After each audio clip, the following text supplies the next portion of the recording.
Welcome to Career Tools. This is Wendy. And this is Amanda. Today's cast, Managing Your Digital Presence While Job Seeking, Part 1 of 1. The questions that this cast answers are, why should I look at my digital presence before looking for a new job? What should I be looking for in my digital presence before looking for a new job? And how do I keep my digital presence updated? If you want the answers to these questions and more, keep listening. If your New Year's resolution is to improve your work-life balance, Manager Tools can help. We're here to provide you with hours of uninterrupted content and easy-to-read show notes for all of our Career Tools, Manager Tools, and even Executive Tools podcasts. Topics like work-life balance, the yellow peanut M&M analogy, the 3 most effective calendar management hacks, and so many more. All designed to help you take control of your time in 2025. Become a licensee today to gain access to our archive of podcasts and their show notes, and to set your new year off on the right foot. Learn more by visiting us at manager-tools.com/licenses. There are more people in the job market in January than any other time because many professionals use the Christmas break to reflect on their careers, and sometimes they think, I don't want to go back in January. And sometimes they think it's my New Year's resolution to change my job and upgrade. And sometimes it was my New Year's resolution the last 3 years. And so they come at it really enthusiastically on January the 1st. But the trend is so significant that it affects the entire job market's liquidity. And January and early February, there's more people looking, interviewing, and moving into new positions than any other time of year. And when I looked at something yesterday, it said 2/3 of the workforce at any one time are looking for a new job. Oh, wow. And 1/3 is actually in the process of having a new job, like going through the interview process to onboarding. So if you think 1/3 at any time, how much more that must be in January and February. So if you're one of those people, you're probably updating your resume right now, but your resume isn't the only thing that hiring managers look at in 2024 or later if you're looking up. And even if you're not looking right now, even if you're in that third that have decided you're staying or you've just started a new job, the professionals with the best careers always stay open to opportunities, meaning they're always willing to discuss promising new roles, even when they're content in their current position. And that means more than having an up-to-date resume when somebody asks for it. Your digital presence often makes a first impression long before your resume is seen. In fact, probably people are only asking for your resume after they've seen some of your digital presence. So in today's episode, we'll walk through making sure that first impression is a good one. So what we're going to cover is how to audit your digital presence and updating everything, including your profile pictures. And lastly, reach out to your network. So this is pretty short and easy, I think. It just might take some time because it's probably more involved than the tasks that we're going to give you sound like. But we're going to start with LinkedIn because that's the de facto website for presenting your digital profile. It's the place that someone is most likely to look at first if they want to know something about your professional life. So we're going to start there. But before you actually start on LinkedIn, we recommend you make a list of all of the other places that you appear digitally. And to get you started, here's a list of websites that you might have a presence on. And they're not all as obvious as you might think. So for tech professionals, GitHub for code repositories, Stack Overflow for Q&A contributions, Dev.to for technical blog posts, Medium for longer technical articles, Docker Hub for container images, PyPL or NPM for package contributions. And then for creative professionals, look at Behance for design portfolios, Dribbble for design work, ArtStation for digital art, Instagram for photography, Vimeo for video work, and SoundCloud for audio work. Okay, prompt list for academics and researchers. You might appear on Google Scholar, on ResearchGate, academia.edu. You might have an ORCID profile, your university faculty page, and published paper databases. And where our business professionals should be looking, their company website bio. We oftentimes don't update those as much as we probably should. Chamber of Commerce listings, industry association profiles, in-conference presenter profiles. And last of all, for consultants and freelancers, your Upwork profile, Fiverr profile, Top Total, your personal consulting website, industry marketplace listings, and professional association directories. Hopefully that long list has given you some thoughts about where else you might appear. Even if you haven't visited in a while, Mm-hmm. you still have information on there. So food for thought. And you might be thinking that we were about to mention Facebook, TikTok, and Instagram. And if you have a presence there, we recommend that you review it. But many of us have an extensive professional presence online now and in places that you may have forgotten.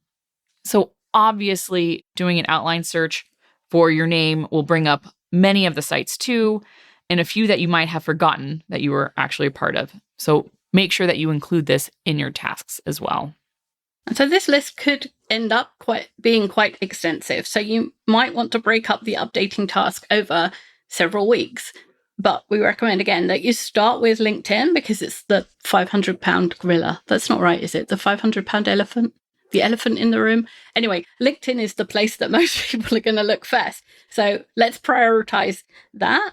And then you can prioritize your list by relevance to your industry or how active you are on the site, depending. If you're posting on Stack Overflow every day, then that's probably what's going to come up first if a hiring manager looks for you. If you're not that active, then you probably want to go to like the most reliable source of information for your industry. All right. Now let's talk about how you should update everything, including your profile pictures. Yes, once you've prioritized your list, you've created it, and you start with the updates, we all know that the reaction we have when we go to an outdated website. The one mistake makes us question everything else. You're like, oh, did I miss it? If I missed it on this one, I obviously missed it on everything else. So when we spot that error, we naturally assume that there are others hiding, and we start to doubt the attention to detail of the person behind the content. Right? So if we make those mistakes when people are searching for us, we assume that if they have one mistake, they're going to have more. And this is what hiring managers are searching for when they're thinking about potential candidates, and they're going to have exactly the same response. So if you look at someone's profile and you're like, oh, that's a mistake, just know that the hiring managers, that's how they're going to look at your profiles. And we say with resumes as well, this is an example of your best work. A LinkedIn profile is the example of the face that you're putting out to the world. So people assume, I think rightly, that this is your best face. Like this is you with your hairbrush and your face washed. This is your best self. And so therefore, if there's mistakes or things that don't make sense or the profile's really old, then people naturally think, well, if that's the best, what's the worst? So obviously the first task is to ensure your profile is current and accurate with no spelling or grammar or other obvious mistakes. And we hope also obvious is removing anything that might send the wrong message to a hiring manager. And we have addressed this before. Those photos where you're clearly, this isn't on LinkedIn in general, it's usually on Facebook or Instagram, I guess. Photos where you're clearly intoxicated, posts showing illegal, inappropriate, or dangerous behavior, commentary on politics, those kind of things. And what we often hear when we say that is that we're old and fuddy-duddy, which is probably true. But also, what I do in my own time is nothing. It's not the hiring manager's business. Like, why should they judge me by what I do on a Friday night? The person who's looking at your profile isn't looking at your qualifications. They're not looking to see if you can do the job. They're looking and imagining you as part of the team. And if your online presence suggests that you might be less productive on Monday morning because you have heavy weekends, or you consistently show poor judgment, they're likely to move on to other candidates because they don't want someone with poor judgment on their team, even if you only have poor judgment at home and you never do at work. That's not what they're going to assume. They're going to assume that the person you are is the person you are. So if that's true, your skills and experience and all the things you bring to work might never be considered because they're going to move on the moment they see something that suggests that there might be a problem. Who hires someone they think might have a problem? Like, no one. Like, we all hire the person we think is going to be an asset to our team and is never going to give you any hassle. And then after you've hired them, then you find out, because we're all human and we all make mistakes and cause other people hassle. But what we want to put forward is the idea that we're not going to be a hassle. And cleaning up obvious problems is just the start. Next, you need to consider maintaining consistency across platforms, carefully curating what you share and who you engage with, ensuring that you're findable by the right people, and managing privacy settings so you can control your narrative. So you want to, I would say, Facebook and TikTok are a little crazy, but your LinkedIn is super professional, right? People will notice the difference. And if you're throwing information out there in a public domain, it's free game to look at, right? So keep it consistent. Clean up not just your professional profile, but keep in mind the presence that you have on all the other sites and make sure it's a consistent narrative that you're setting because it's your story to tell. If you're going to put it out there, make sure it's what you want people to know about you. And there are now privacy settings to help with that. Even on LinkedIn, I think there's pretty solid settings that you can set for who can find you and things like that. Although if you are looking for another job, you probably want those set fairly laxly. So all your digital profiles need to be consistent, both with each other and your resume. So if your last job on LinkedIn is the job you're doing now and it's not on your resume, that's going to confuse someone. And the moment they look at two things and think the LinkedIn profile and the resume, those are not the same, I must be missing some information. And now I have to go ask the person for the information. No, I'm just going to go to the next person. Roles, companies, and dates must match exactly across platforms. And that depends. In some places you can only write the year. And in other places you can write the month and the year. So when I say exactly, I'm meaning with each other, not in the actual way it's written on the page. Even in candidate short markets where there are more jobs than there are candidates and hiring managers are desperate to hire, you might be able to get away with discrepancies then, but you won't in a job short market. And you might as well get in the habit now because those markets come around all of the time. It's a candidate market for a while, and then it's a hiring manager market for a while, and then back around. So you might as well keep it up to date and make sure it's right all of the time, because then you don't have to think, what kind of market am I shopping in? And your professional persona needs to be consistent too. If you're presenting yourself as an executive on LinkedIn, the same level of professionalism should carry across all your platforms. Your GitHub bio can't undermine this with casual descriptions like code monkey, either literally or in tone. So make sure your titles are also consistent, because that's things that people notice. You may be asking yourself, why should I engage manager tools to come in and work with my organization? Well, here are just some of the reasons. To unlock synergies that come from everyone learning the same guidance at the same time. To develop an internal support system where all people trained can leverage each other while implementing the behaviors. Because we learn about your organization up front, so we can tailor and benefit your audience, plus infuse your messaging into the content so that you can pick a date and time where folks don't have to travel, which could be expensive and take more time away from their daily work. Plus, our effective manager training comes with annual corporate licensing for each attendee. And you're afforded a manager tools logistics coordinator who will provide a bunch of help with the administration. Plus, probably the best reason from a business perspective is your investment and our core trainings of effective manager, effective communicator, and effective hiring manager afford you close to a 50% discount if you have a group of 30 people. We offer training on-site or virtually. To learn more, contact Maggie by emailing her at customerservice@manager-tools.com today. So the next thing we want to think about around controlling the narrative is what you're sharing and liking. So this is called engagement quality by marketers. And what we want to do is review the types of content you have shared and liked, the quality of the comments and discussions you've taken part in, and the balance between professional and personal content.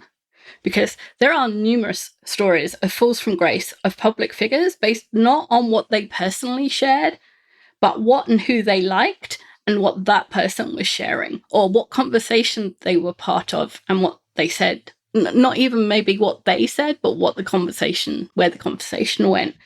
And your profile might not be as high as some celebrity, but the standards are. The only reason that celebrities are cancelled when they make one of those social media blunders is that the people, that's us, everybody, kind of demand that that person is cancelled, that that person is no longer supported, no longer the face of whatever brand they were the face of, and so on. And hiring managers are part of the people who make that decision too, and they have the same standards as you do about the people you're connecting with and the places you are and the conversations you're part of. So you need to go out one step, not just your profile, but the profiles of the people that you're connected to, that you're liking, and so on. Let's talk about accessibility and discoverability. Can a hiring manager or someone else with a great opportunity reach you? Your contact details should be easy to find and to use. If someone needs you to send an email via the website, or that you need to receive an email via a website, make sure that that is very clear and who are those messages going to, right? What forwarding system is being used? Is it coming to you? Is it going to somewhere else? Make sure that that's very clear. Like on the Manager Tools website, when we send emails out to people, I don't know how many bounce out of the how many that we send, but that's because people have changed their email addresses or they've given a work address and they're no longer at that workplace. And a lot of us have multiple email addresses. So if you're relying on LinkedIn, for example, to send you messages, if somebody's asked you, hey, do you want to talk about this job? Then that email, that alert, either you're going into LinkedIn every day and looking to see if there's an alert, or the alert needs to come to the email that you're checking every day. So make sure you check those settings as well, because sometimes we shut off notifications. That's true. So make sure you turn them back on, so you're actually getting the notifications. And that's another thing. And when we're talking about accessibility and discoverability, you don't need the complex SEO kind of strategies like businesses use to make sure that they come up high in Google results. But you do need to speak the language of your industry in the profile. So think about how a hiring manager would search for someone with your expertise. You need to use whatever's current for the standard skills for your skills and roles and industry specialties, not just in your skills section, but in your profile description. And if you have a job where the job title isn't the standard job title that's used in your industry for that kind of job, then changing that on your resume is a legitimate thing to do. If it says engineer 2 and everybody else in the industry calls that a junior developer, then change it on your resume and LinkedIn and everywhere else to junior developer. That's a legitimate change on your resume. So other examples of this could be, if you're a full stack developer, that exact phrase should appear not just developer or programmer. If you work in customer success, use that term rather than customer service, if that's what your industry calls it. If you're in talent acquisition, make sure you're not just listing recruiting. If your target roles, use the newer terminology. I was just thinking about HR. HR's been called everything in the last 30 years while I've been working. And it's not called HR anymore. But it was when I started work. But it's gone through a whole bunch of iterations of the way that we describe it. And so that could be one of the ones that you definitely need to change. Now we're going to talk about privacy management. On the flip side of your accessibility and discoverability is going to be managing your privacy. Ensure that only which is helpful to your job search and or what you wish to reveal is actually revealed. So you can have the settings. Now again, I think sometimes if you try to hide too much, like deleting profiles during your job search, that's a red flag. Mm-hmm. But there are settings that you can make sure that you're, again, controlling the narrative. And we're not talking about being secretive. We're talking about being strategic. So check in the privacy settings on all of your professional platforms to make sure the professional content is public and discoverable and your personal content stays personal. So for example, LinkedIn has settings to control who sees your network, who knows when you're editing your profile, and what the hiring managers can discover about you. And you want to get those settings right before you start changing your profile, because otherwise, if you've got it wrong, some people who are connected to you are going to get like 27 updates when you change different parts of your profile. So you want to make that right. And while you're checking the settings, do a quick scan of any of the content that you're tagged in. Just like hiring managers judge spelling mistakes, they also judge that photo from the 2018 holiday party that your colleague tagged you in. You didn't put it on the website or in public, your colleague did and attached your name to it. It's the kind of thing that people assume that you know. So if you know that, then and you're allowing it to stay up there, then you condone whatever's happening in that photo. And whether it's, I just don't want someone to see me in fancy dress, or a costume, or, I'm going ugly sweater. I don't need people to see me in my ugly sweater. Yeah. So you can just, in most places, you can say, I untag me, or hide this as if I were not tagged. So make sure that happens too. You can be like me and just avoid the pictures. Just always offer to take the pictures at the holiday party. That's the secret. So then you can wear whatever ugly sweater you want. Just always be the photographer. All right. On the note of pictures, let's talk about your profile picture. So why did we mention profile pictures specifically? They're often the last thing that we tend to update. Most of us don't regularly get professional headshots taken, so there's a strong temptation to keep what we think is that good photo from a few years back, especially when we don't have something current and ready to replace that one. We love it. We keep it there. There's some risk involved to that.